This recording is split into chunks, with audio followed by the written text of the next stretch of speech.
Oh my goodness, it is time for block number 12, and I am so excited to finally be in the home stretch for this quilt top. Hey friends, welcome back to my sewing room. My name is Becca, and in today's video, we're going to dive into the Bright Side Quilt Along block number 12. This was a block of the month that was included in our Sew Sampler boxes that shipped starting in April 2021 and ended in March 2022. They do these block of the month series every year. They always start in April and they always finish in March the following year. It's always 12 blocks plus a finishing setting, and I have yet to complete a Sew Sampler block of the month yet, and this is really exciting for me because it'll be the first time I actually completed one of their programs. I am in the home stretch here. I have this block to do, and then one more video in the series where I put all of these blocks together in their finishing setting, and then I will be done. My quilt top will be finished, which means I can, of course, quilt it, bind it, and love it, but it also means that I can allow myself to start the Bliss block of the month that started shipping in April 2022. So there's that. Block number 12 is going to be this really pretty 9.5-inch star block, and it looks a little intricate, but the center of it's pretty simple. It's just the outer half square triangle units or flying geese, depending on how we put this together, that will make it a little bit more complicated. So we'll need to take our time when we do the blocks that are going to go around the outside of the block. I am sure Fat Quarter Shop's instructions are going to walk us through doing all of those things. So let's dive in and see how we're going to put this block together. Just as a reminder, this isn't my pattern, so I can't give you the cutting instructions. I've already starched, cut, and labeled my fabric according to what the pattern says. So we're going to pick up from that point. Don't worry, if you need to cut your fabric and label it, you can pause the video and I'll wait for you right here. Step number 1 wants us to take our D and A squares, and we're going to draw a line on the wrong side of our fabric A squares because we're going to take the fabric D squares and the fabric A squares, and we're going to make half square triangle units, 8 of them in total, using the 2 at a time method. If you've been following along in this series, you have seen me do this a number of times before. I'm going to follow the same method that I always do. I am going to grab my water-soluble marker and a small ruler, and I'm just going to draw a diagonal line from corner to corner on the wrong side of each one of my fabric A squares. Honestly, it doesn't matter whether you do this on the back of your fabric A square or your fabric D square, just as long as you are marking a line corner to corner. Then we're going to pair up our fabric A and our fabric D right sides together, take this to the machine, and stitch a 1/4 inch away on either side of that line that we just drew. Once we're done sewing it, we'll cut on this line that we drew, and that's going to make 2 little half square triangle units for each one of these pairs that we put through our machine.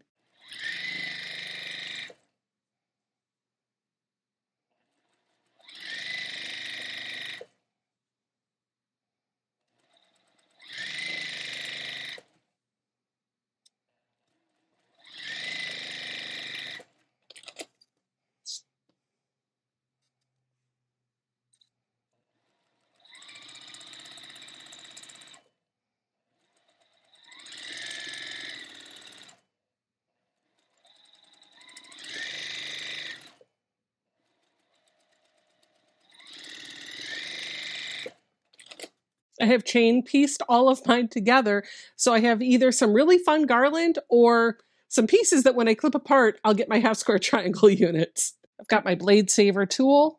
I'm just going to use that to cut apart the threads from my chain stitching. Then I'm going to pull out my ruler and rotary cutter.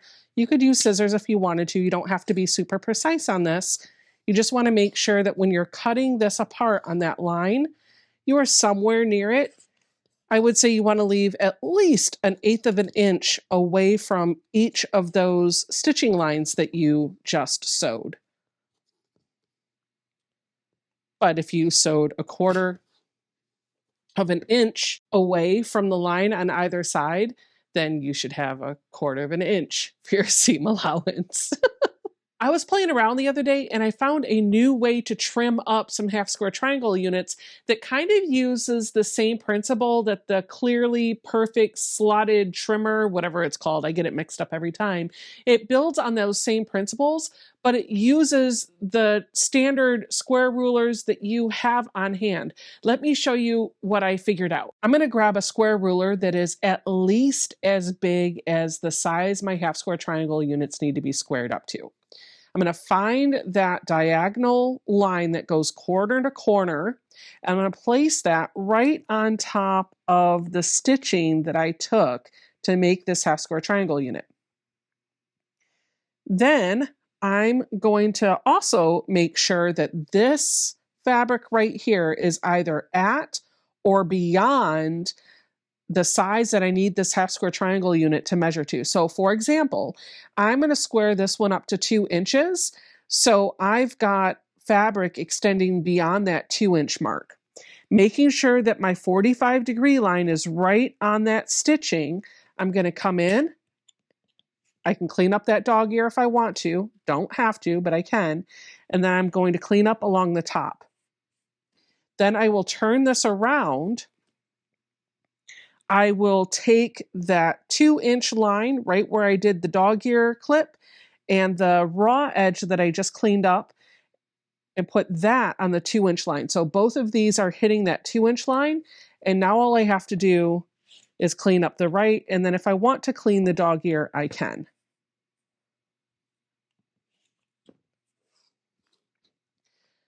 Now what I'm left with is a little piece that looks like this. And when I open it up, it is perfectly squared at 2 inches.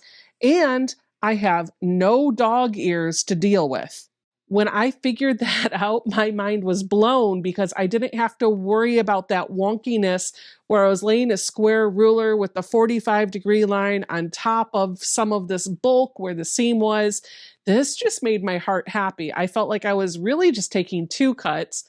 Yes, I know I'm technically taking 4 because I'm clipping the dog ears, but I felt like I was taking 2 cuts to square it up. And that was just completely a time saver for me. For those of you that don't know what the Clearly Perfect slotted trimmer is, and I'm sure I'm butchering the name, I want to show you on the next half square triangle unit that I square up. When you buy these rulers, they come in a set of 2. One is for half square triangle units that will measure on the 1/2 inch, and the other one is for ones that will measure on the whole inch. In this case, because I'm sizing up to 2 inches, I need the one that says 2 inches. And the way you do this is you put that dotted line for what you want your half square triangle unit to square up to, so 2 inches. You put that on your seam, and then you just come up one side and then go across the other side. So 2 cuts. Now you could take 4 if you wanted to. You can put the rotary cutter in these little slots right here to cut off your dog ears. I actually always have a hard time doing this. So whenever I use my clearly slotted whatever ruler, I always have a hard time because I feel like my rotary blade is nicking my ruler, hitting my ruler. So I usually leave them off. But you can cut off your dog ears using those little notches. And when you're done, you have a unit that looks just like what I did with my Creative Grids 3.5 inch ruler. Neither of those ways is the right way, and neither one of those ways is the wrong way. Here's the beauty about sewing. In my room, there are no rules. Well, I take that back. There's actually only one. You do what works for you. If this method works for you, follow this. If this method works for you, follow this method. Whatever it is that makes sense to your brain and helps you get the product that you're looking for is the right way to do it. I think for me, I'm going to be using this today, so I'm going to square up the rest of these half square triangle units. Now that these are all done, we need to open them up and press the fabric over towards D.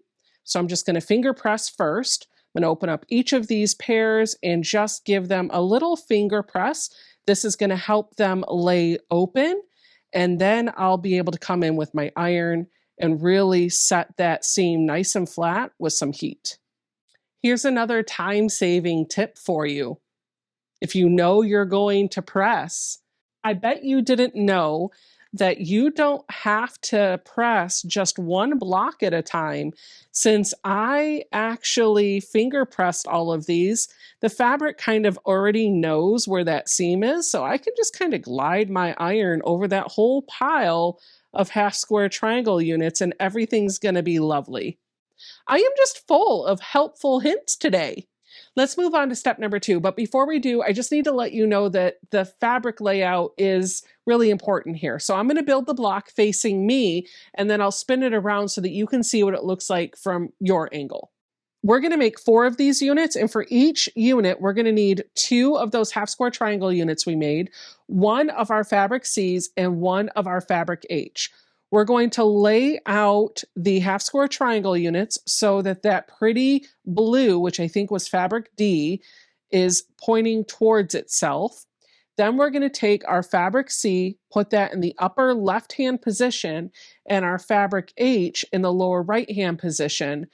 And then once we sew this together, when we sew this row, we're going to press the fabric over to fabric C. And when we sew this row, we're going to press the fabric over to fabric H. And that's going to allow the seams to go in opposite directions, which is going to help us nest our seams so that we have this really pretty point right here in the middle. We're going to make this block 4 times, so now is a great time to do some chain stitching.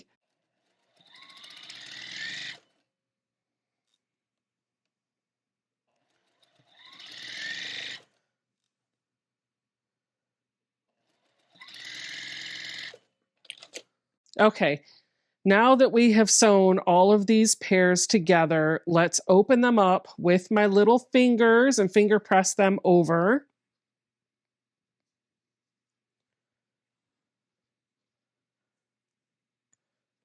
What I should have is my blue fabric should be pointing up into the right, and in the lower right hand side I should have my fabric H square, so that my top row kind of makes the block look like that. So let's continue pressing all of our seams with our fingers over to that square of fabric. Again, coming in with some heat just to set those seams a little bit flatter than what my fingers can get them to be. That's just going to make it a little bit easier for me to nest the seams. So I'm going to stack these in piles of 4. And this is what we have left. We're going to take a seam right here. Now, if you want to be absolutely sure that this point is not lost, you'll put these right sides together and feel with your fingers that the seams are perfectly nested. As I explained in a prior video, when you nest a seam, that just means that these seams are literally kissing each other. And you can test by rolling the top layer of fabric back to expose the fabric underneath and the fabric on top, just like I'm doing here. And if you're seeing kind of like this 4 square type of point right in the middle, that's how you know that everything is lined up. If you're feeling this with your thumb and your forefinger, you'll be able to tell if there's a gap or an overlap. You don't want the seams laying on top of each other, but you also don't want them spaced apart. You literally want them to kiss each other. They should bump right up next to each other and lock in place quite nicely. We're going to do that for all 4 of our pairs. I'm just going to get them laying on top of each other, nest that seam in the middle. Now, if you are worried that these are going to come loose, or maybe you don't trust your feel test, you can absolutely grab some clips or some pins and secure that nesting together. Take it to your machine and make sure to stitch on the right part of the fabric.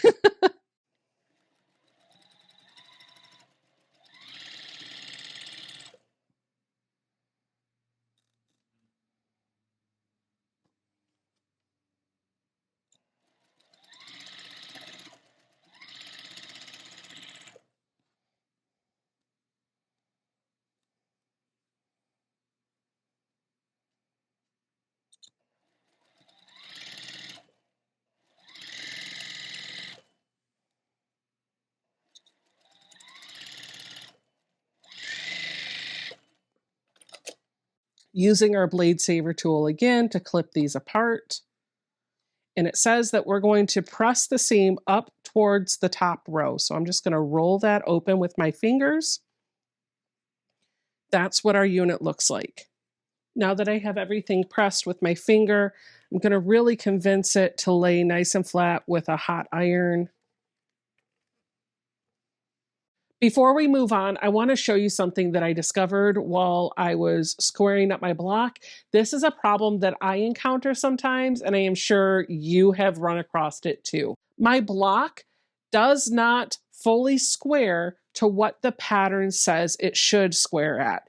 This should measure at 3.5 inches when I square it up. And when I take my 3.5-inch ruler and put it on my block, you can see, hopefully you can see this here, this piece of fabric on my half square triangle unit doesn't fully give me that full 1/4 of an inch right up here. Now I can tell you it is within 1/8 of an inch. It's just a little bit shy. That's something that I can totally recover from, because when I do my stitching on this, I'm going to stitch where this dotted line is. That's my 1/4 inch mark on my ruler. You can see I'm not going to lose my point. That's still exactly a 1/4 inch away from where the true edge of the block is, which is where this fabric H comes up. So when I align this with my next block, I'll just use this as an example. What I'm going to do is make sure that my fabric, my raw edge, is aligning to this piece of fabric, because this is my true 3.5-inch piece of my block. I'm going to end up with something that kind of gives me a little bit of that other fabric exposed right here. But again, when I take my seam allowance, that 1/4 of an inch is just going to stitch all the way along. It's never going to be noticeable once your block is pieced together. So if you have something like this where your block didn't quite square up to 3.5 inches, but perhaps it squares up to 3 3/8 of an inch, you're going to be okay. Don't worry about it. I hope that wasn't too confusing. All I'm trying to explain is if you're within 1/8 of an inch of what the pattern says your block should square up to, you're going to be okay as long as you know how to align your seam to accommodate for that. You don't have to rip everything out and start all over, though if that's what makes you happy, as I said in the beginning, there are no rules. You do what works for you. Okay, let's move on to step number 3. We're going to make 4 flying geese units. To do that, we're going to take 4 of our fabric B rectangles and all 8 of our fabric F squares. You're first going to work on one side and then the other. You're going to draw a line on the wrong side of your fabric F square, corner to corner, just like we do when we make half square triangle units. You're going to do this for all 8 of them. We're going to take 4 of those squares that we just marked, and we're going to pair them with a rectangle, and we're going to lay it out so that the fabric is right sides together, and we have our line coming from the bottom right of the rectangle going up towards the middle. Then we're going to take these to our sewing machine and stitch just one thread to the right of that line that we just drew.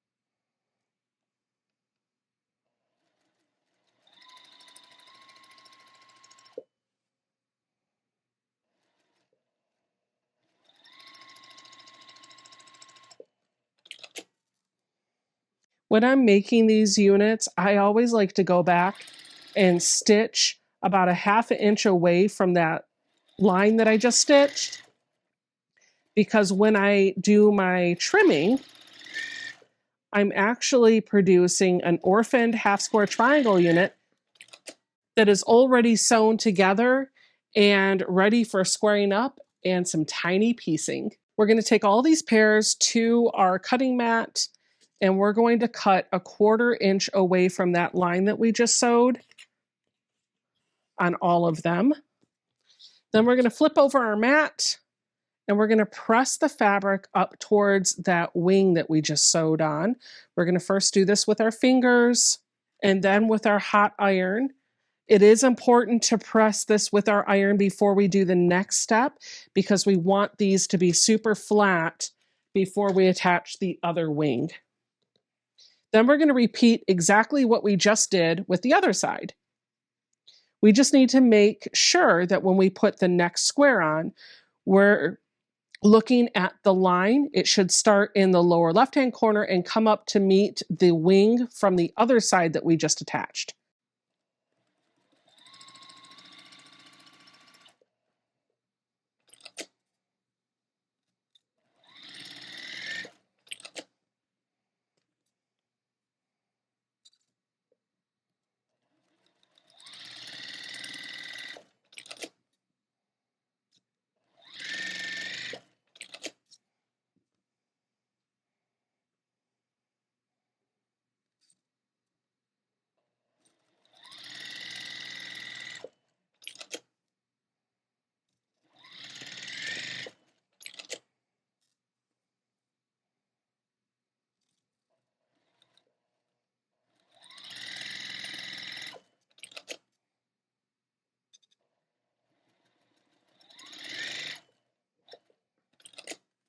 Just like before, we're going to clip this away.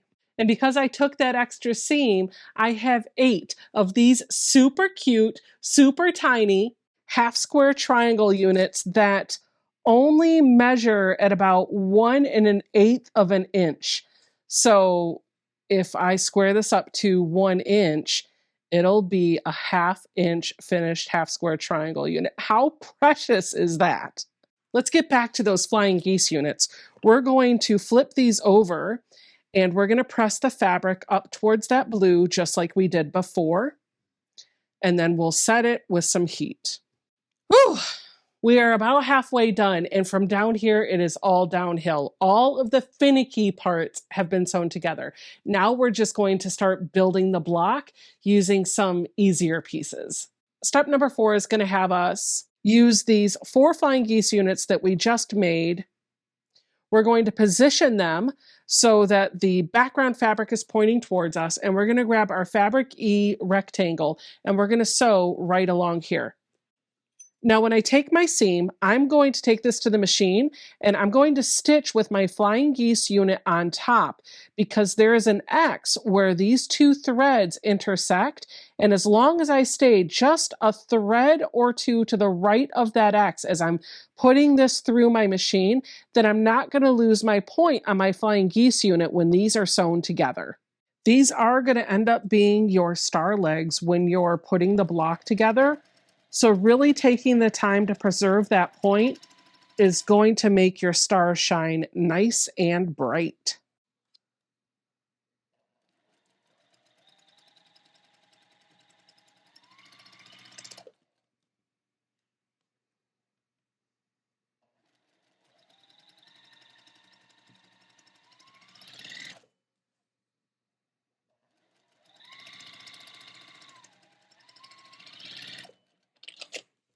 Once we have these assembled, we're going to press this open, it says. So I'm going to flip this over. I'm going to put my finger in between those 2 pieces of fabric, pushing the seam open. Once I've pressed that open, I'll need to get my iron in here to really get that seam to lay nice and flat. The next step is to take 2 of the units that we just made and orient them so that we have the star legs kind of shooting up and the background fabric pointing down towards us. And then we're going to take 2 of those square units that we made earlier and put them on the right with fabric H, I think this was, in the lower left position, and then put 2 more on the left with fabric H in the lower right position. Basically, what you're trying to do is get the top half of what looks like a star block. We're going to take a seam here and a seam here, and we're going to press out towards this side. Now, as I'm sewing this, I want to make sure that my fabric is lined up properly. Remember, I had that one block where it just wasn't quite where it needed to be. So I need to remember that my blush color, my fabric H, was my true raw edge of that fabric. I'm going to finger press this over towards the corner on both units, and then I'm going to sew the next corner on.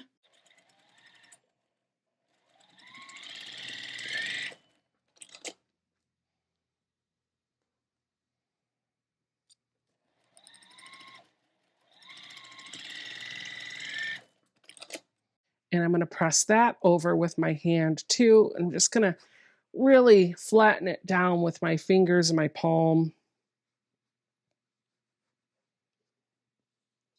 Then I'm going to come in with an iron.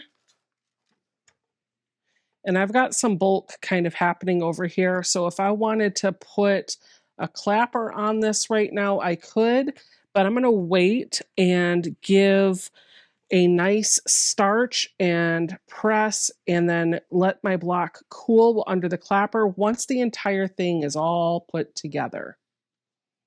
So this is going to build our top and our bottom of our block. And the next step is to build out the middle row, which is really super easy.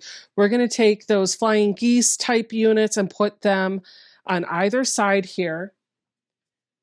And then we're going to reach for our fabric G, and we're going to put that right in the middle. And we're just going to sew here on both of these sides, and we're going to press this in towards that fabric G square.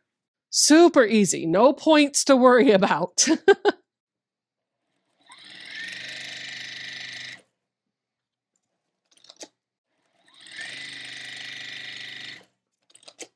Now we have all three of our rows done. Everything's pressed, and we're ready to assemble them next to each other. But we got to be a little careful because you can see along the way, we've got some points we don't want to lose. We have our points for our half square triangle units that we want to preserve if possible. And then of course our intersection where all of our fabric comes together here, we want to make sure that we preserve that too. So as much as I am not normally a pro pinner, this is a block where I might want to take just a couple of minutes to line everything up and really pin it in place so that I can preserve as much of my points as possible. That said, if my block doesn't turn out perfect, even with pinning, it's not the end of the world. It's still going to be beautiful. It's still going to do its job. It's still going to go into your quilt block. So don't panic, but take a moment and try to preserve as much as you can.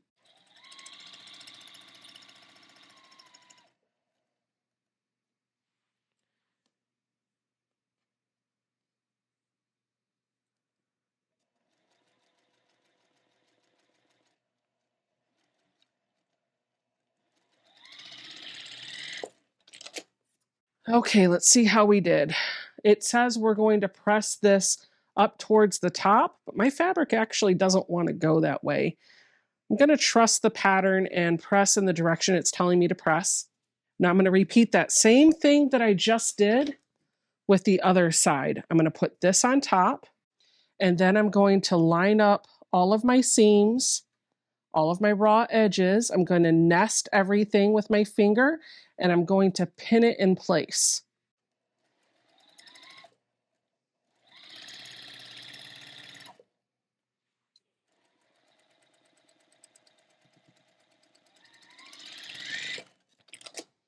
And then the same thing here, we're going to press that row out to the outer row.